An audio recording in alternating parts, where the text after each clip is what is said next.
Hello student. तो जैसा कि मैंने आपसे कहा था कि मैं 9th क्लास के जो साइंस है उसका फर्स्ट चैप्टर आपको बताऊंगी। तो चलो आज हम फर्स्ट चैप्टर इसका पढ़ते हैं जो है cell.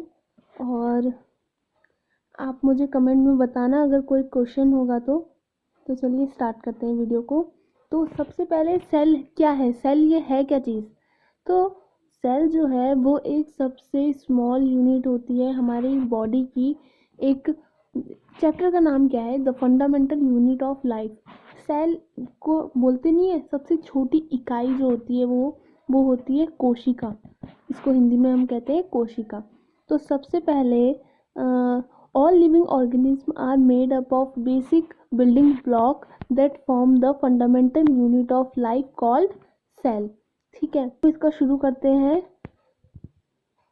Who discovered cell and how. तो सेल को किसने डिस्कवर्ड किया था।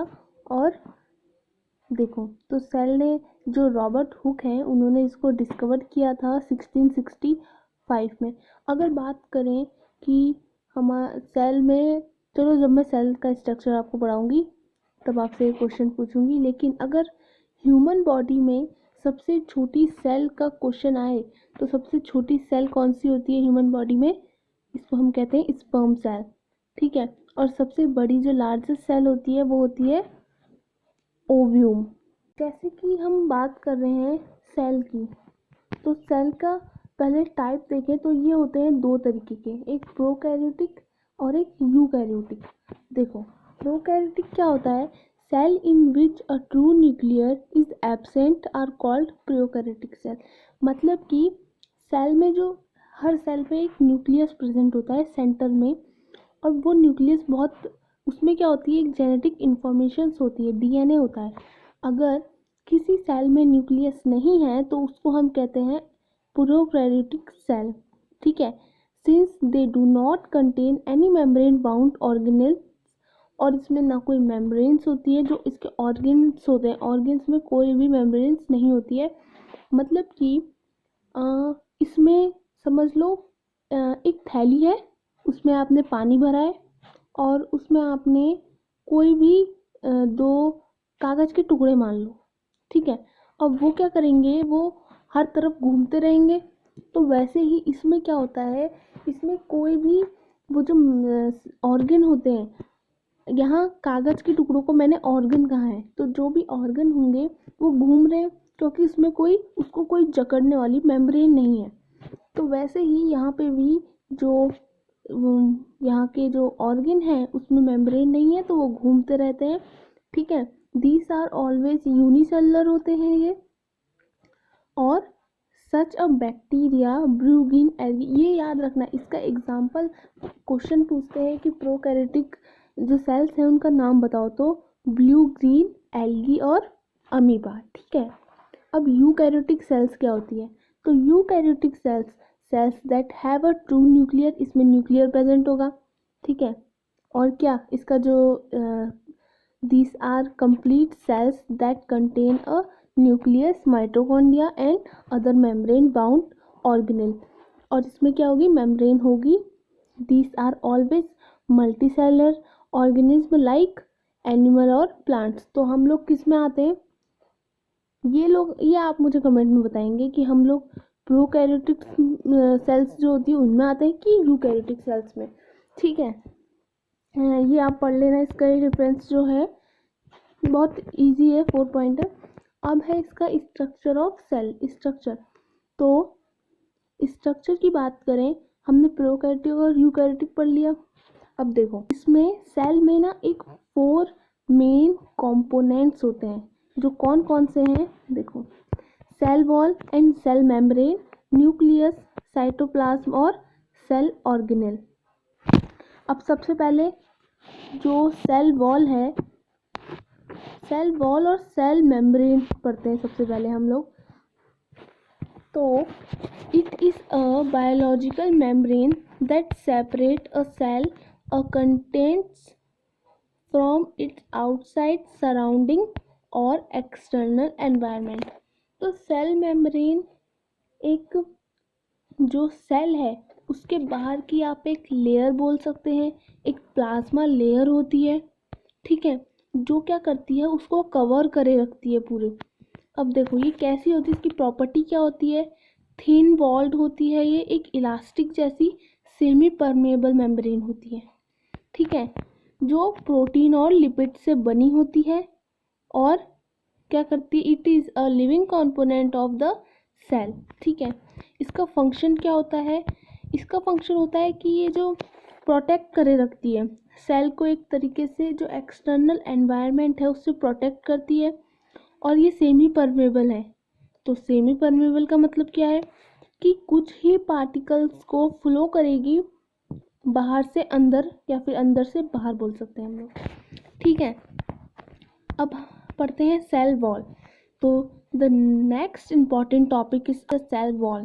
तो देखो, it is a structural layer just outside the plasma membrane.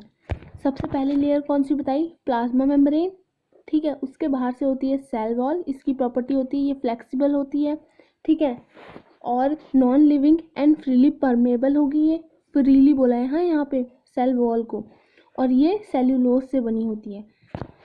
इसका फंक्शन होता है प्रोटेक्ट, ये सेल मेम्ब्रेन को प्रोटेक्ट करेगी, ठीक है, और जो सेल है आपकी उसके शेप और साइज को भी मेंटेन रखेगी। फिर है आपका न्यूक्लियस। अब न्यूक्लियस क्या है, न्यूक्लियस एक सेंटर का एक ऐसा ऑर्गेनेल होता है जिसमें डीएनए इंफॉर्मेशन होती है, nucleus only for eukaryotic cells में होती है, और वो क्या करती है, कंटेन एक genetic material of a cell, ठीक है। इसकी प्रॉपर्टी होती है कि ये स्पायरिकल शेप का होता है, इसको हम न्यूक्लियर एनवेलप भी कहते हैं, और जो प्रोटोप्लाज्म होता है एक टाइप का, इससे हम क्या कहते हैं, इसको न्यूक्लियोप्लाज्म कहते हैं। और तो बस इसका सबसे मेन यही है कि इसमें जेनेटिक इन्फॉर्मेशन होती है। ये बस इसका यही है फंक्शन। तो इसके कुछ फंक्शन आप एक बार इसके याद कर लेना कि ये जो रिस्पॉन्सिबल होती है सेल डिवीज़न के, सेल को डिवाइड करने के लिए, और प्रोटीन का सिंथेसिस करती है, और हमारे ग्रोथ के काम में आती है, क्योंकि अब सेल डिवीज़न नहीं होगा तो ग्रोथ कैसे होगी, तो फिर इसीलिए। और कंट्रोल करती है मेटाबॉलिक एक्टिविटीज़ को, और जेनेटिक कैरेक्टरिस्टिक को वो कंट्रोल करती है, और स्टोर करती है डीएनए को भी स्टोर करती है उसमें जेनेटिक इंफॉर्मेशन को। फिर आता है साइटोप्लाज्म। अगर क्वेश्चन आए कि सेल में सबसे लार्जेस्ट पार्ट क्या होता है, तो साइटोप्लाज्म होता है, क्योंकि साइटोप्लाज्म पूरे सेल में बिखरा हुआ होता है, ठीक है। तो ये एक थिक जेल लाइक सब्सटेंस होता है that is enclosed by the cell membrane and contain all the cell. हाँ, और जैसे सेल है, सेल में क्या होता है, आपके साइटोप्लाज्म में प्रेजेंट होता है, साइटोप्लाज्म में आपके जो ऑर्गेनेल्स होते हैं वो प्रेजेंट होते हैं। इसकी प्रॉपर्टी होती है कि ये सॉल्ट, प्रोटीन एंड वाटर से बना होता है, और ये क्या होता है, aqueous liquid is called cytosol, ठीक है। और इसका फंक्शंस तो यही है कि ये जो protein synthesis and other metabolic reactions में हेल्प करती है। फिर आता है आपका सेल ऑर्गेनेल्स। तो सेल ऑर्गेनेल्स, अब सेल ऑर्गेनेल्स में क्या आएगा, the cell organelles play a very important role in the functioning of the human body. देखो, अब जैसे इसमें आता है आपका गोल्गी apparatus। गोल्गी apparatus क्या होता है, ये एक कॉम्प्लेक्स होता है जो इसमें मेम्ब्रेन्स जो आपस में फोल्डेड होती है, ठीक है, और folded found in cytoplasm of eukaryotic cells पे प्रेजेंट होता है ये। इसका फंक्शंस क्या होता है, ये प्रोटीन को पैक्ड करने का काम करता है, ठीक है। For synthesize its also the formation lysosomes और लिपिड्स का ट्रांसपोर्ट करता है। माइटोकॉन्ड्रिया, ओहो माइटोकॉन्ड्रिया तो बहुत ही इम्पॉर्टेंट रोल है यहाँ माइटोकॉन्ड्रिया का। बच्चा बच्चा जानता है व्हाट इज माइटोकॉन्ड्रिया, पता ही होगा आपको।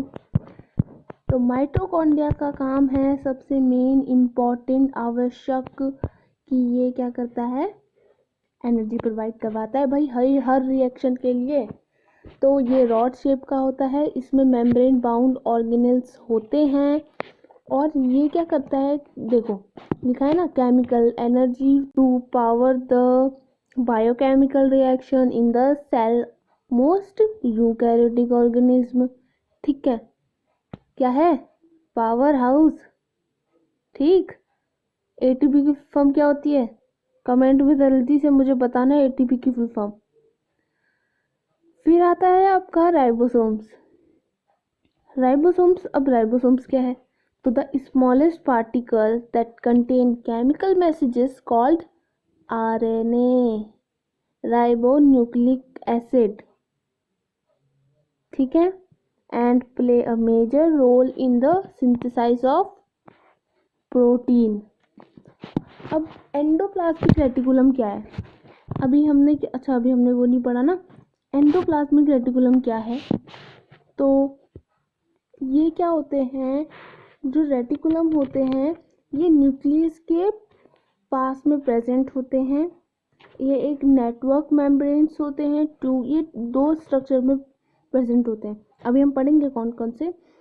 तो ये क्या होते हैं, प्लाज्मा मेम्ब्रेन्स में, ये यूकैरियोटिक सेल्स में होते हैं, प्लाज्मा मेम्ब्रेन्स बने होते हैं। और ये दो तरीके के होते हैं, शायद आपके इसमें नहीं दे रखा, लेकिन ये दो तरीके के होते हैं। एक होता है रफ एंडोप्लाज्मिक रेटिकुलम और एक होता है स्मूथ एंडोप्लाज्मिक रेटिकुलम। इसमें ना राइबोसोम्स अटैच होते हैं। अब देखो, एंडोप्लाज्मिक रेटिकुलम में राइबोसोम्स अटैच होते हैं। अब कौन से वाले में भैया, रफ में कि स्मूथ में? तो देखो ऑब्वियसली रफ में होंगे।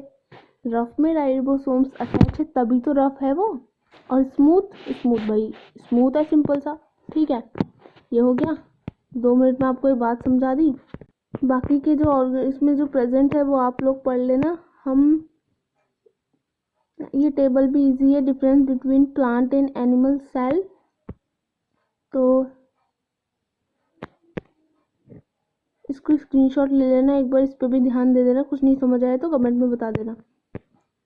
फिर आ गया आपका ऑस्मोसिस और डिफ्यूजन। चलो ऑस्मोसिस और डिफ्यूजन पे थोड़ा बात कर लेते हैं। देखो अब ये क्या चीज़ है, देखो यहाँ एग्जाम्पल दे रखा है। अब देखो क्या है, ये डायग्राम समझते हैं सब समझ आ जाएगा। ये है ऑस्मोसिस। अब इसमें हो क्या रहा है, देखो आपने एक तरफ चीनी का पानी लिया, ये है चीनी का पानी, और ये जो है यहाँ सिंपल पानी। अब क्या है, बीच में सेमी परमेबल मेम्ब्रेन है। ठीक है, अब ऑस्मोसिस होगा तो क्या होगा, जो वाटर है, क्या water, natural water, pure water जो है उसका फ्लो होगा किस तरफ, शुगर के वाटर की तरह मूवमेंट होगा। क्योंकि कंसंट्रेशन कहाँ ज़्यादा है, चीनी के पानी में कंसंट्रेशन ज़्यादा है, तो कहाँ जा रहा है, लो टू हाई जा रहा है ना। तो इसे कहते हैं ऑस्मोसिस। बस इतना ही है ऑस्मोसिस। इसकी डेफिनेशन ऐसे हो सकती है, the movement of solvent, low concentration of solute to high concentration of solute through the semi permeable membrane, it called osmosis. लिख लो ये डेफिनेशन। ठीक, फिर ये डिफ्यूज़न, और हाँ डिफ्यूज़न जो होता है वो याद रखना एयर के कांटेक्ट में होता है। ठीक है, हम इसका डायरेक्ट एग्जांपल पढ़ते हैं। एग्जांपल ये रहा। हाँ, तो this is related to the dispersion of the process when food is prepared in the kitchen.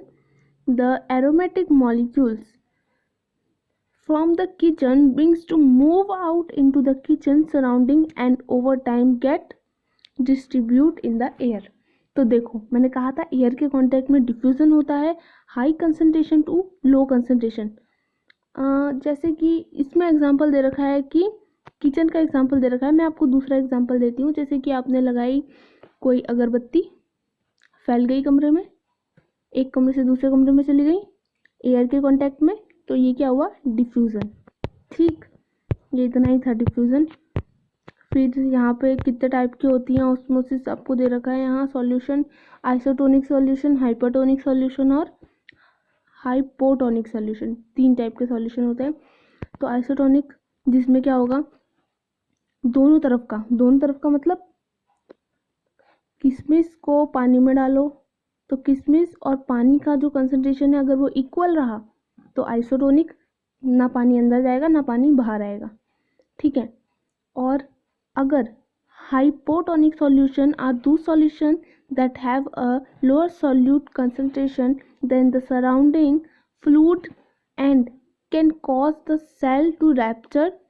हाँ, इसमें क्या होगा, इसमें हाइपोटोनिक में क्या होता है, सेल है, ठीक है, सेल का जो कंसंट्रेशन है वो अंदर ज़्यादा है और बाहर एनवायरनमेंट में कम है, तो जो मूवमेंट होगी सॉल्वेंट की वो कहाँ होगी, सेल की तरफ को होगी और सेल रप्चर कर जाएगी, तो इसको बोलते हैं हम हाइपोटोनिक। और हाइपरटोनिक में इसका उल्टा होगा, जो मूवमेंट होगी सॉल्वेंट की वो कहाँ होगी, बाहर की तरफ को होगी, सेल से बाहर की तरफ को, तो सेल क्या हो जाएगी, श्रिंक कर जाएगी। क्या लिखा है यहाँ पर, hypertonic solution are two solutions that have a great solute concentration than the surrounding fluid and so force water out the cell, shrink it। ठीक है, तो ये था आपका सेल। और कोई क्वेश्चन हो तो मुझे कमेंट में बताना, और हाँ, कमेंट में क्वेश्चन बताना ही मत, पूछना ही नहीं, आंसर भी करना है। मैंने आपसे फुल फॉर्म पूछी थी, ठीक है, अभी मिल नहीं रहा, वो एटीपी की फुल फॉर्म पूछी थी मैंने, वो मुझे कमेंट में बताना, ठीक, ठीक है, कमेंट में मुझे एटीपी की फुल फॉर्म चाहिए। ओके, तो यहीं पे ख़त्म करते हैं हम वीडियो को। नेक्स्ट लेक्चर आपको इसी का सेकंड चैप्टर मिलेगा, तो लाइक करना वीडियो को, शेयर करना, सब्सक्राइब करना चैनल को। Thank you.